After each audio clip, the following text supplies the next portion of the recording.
नमस्कार दोस्तों, आइए सुनते हैं मुंशी प्रेमचंद्र साहित्य सेवा सदन पार्ट 47। प्रभाकर राव का क्रोध बहुत कुछ तो सदन के लेखों से ही शांत हो गया था और जब पदम सिंह ने सदन के आग्रह से सुमन का पूरा वृत्तांत उन्हें लिख भेजा तो वह सावधान हो गए। म्यूनिसिपैलिटी में प्रस्ताव को पास हुए लगभग 3 मास बीत गए, पर उसकी तरमीम के विषय में तेगली ने जो शंकाएं प्रकट की थी वह निर्मूल प्रतीत हुई। न दाल मंडी के कोठों पर दुकानें ही सजी और न वेश्याओं ने निकाह बंधन से ही कोई विशेष प्रेम प्रकट किया। हाँ, कई कोठे खाली हो गए। उन वेश्याओं ने भावी निर्वासन के भय से दूसरी जगह रहने का प्रबंध कर लिया। किसी कानून का विरोध करने के लिए उससे अधिक संगठन की आवश्यकता होती है जितनी उसके जारी करने के लिए।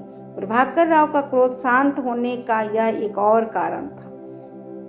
पदम सिंह ने इस प्रस्ताव को वेश्याओं के प्रति घृणा से प्रेरित होकर हाथ में लिया था, पर अब इस विषय पर विचार करते करते उनकी घृणा बहुत कुछ दया और क्षमा का रूप धारण कर चुकी थी। इन्हीं भावों ने उन्हें तरमीम से सहमत होने पर बाध्य किया था। सोचते यह बेचारी अबलाएं अपनी इंद्रियों के सुख भोग में अपना सर्वस्व नाश कर रही है। विलास प्रेम की लालसा ने उसकी आंखें बंद कर रखी हैं। इस अवस्था में उनके साथ दया और प्रेम की आवश्यकता है।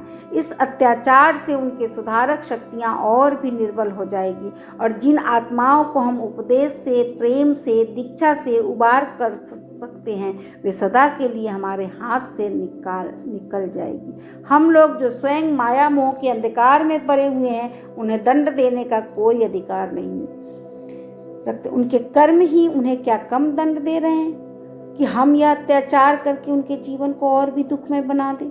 हमारे मन के विचार कर्म के पथ प्रदर्शक होते हैं। पदम सिंह ने झिझक और संकोच को त्याग कर कर्म क्षेत्र में पैर रखा। वही पदम सिंह जो सुमन के सामने भाग खड़े हुए थे अब दिन दोपहर दाल मंडी के कोठों पर बैठे दिखाई देने लगे। उन्हें अब लोक निंदा का भय न था।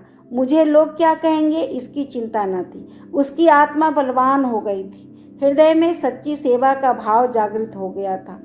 कच्चा फल पत्थर मारने से नहीं गिरता, किंतु पक कर आप ही आप धरती की ओर आकर्षित हो जाता है। पदम सिंह के अंतःकरण में सेवा का प्रेम का भाव परिपक्व हो जा गया था। विट्ठल दास इस विषय में उनसे पृथक हो गया। उन्हें जन्म की वेश्याओं के सुधार पर विश्वास न था। सैयद शफकत अली भी जो उनके जन्मदाता थे उनसे कन्नी काट गए और कुंवर साहब को तो अपने साहित्य, संगीत और सत्संग से ही अवकाश न मिलता था। केवल साधु गजाधर ने इस कार्य में पदम सिंह का हाथ बटाया। उस सदयोगी पुरुष में सेवा का भाव पूर्ण रूप से हृदय हो चुका था। अभी आप सुन रहे थे मुंशी प्रेमचंद्र साहित्य सेवा सदन पार्ट 47। धन्यवाद।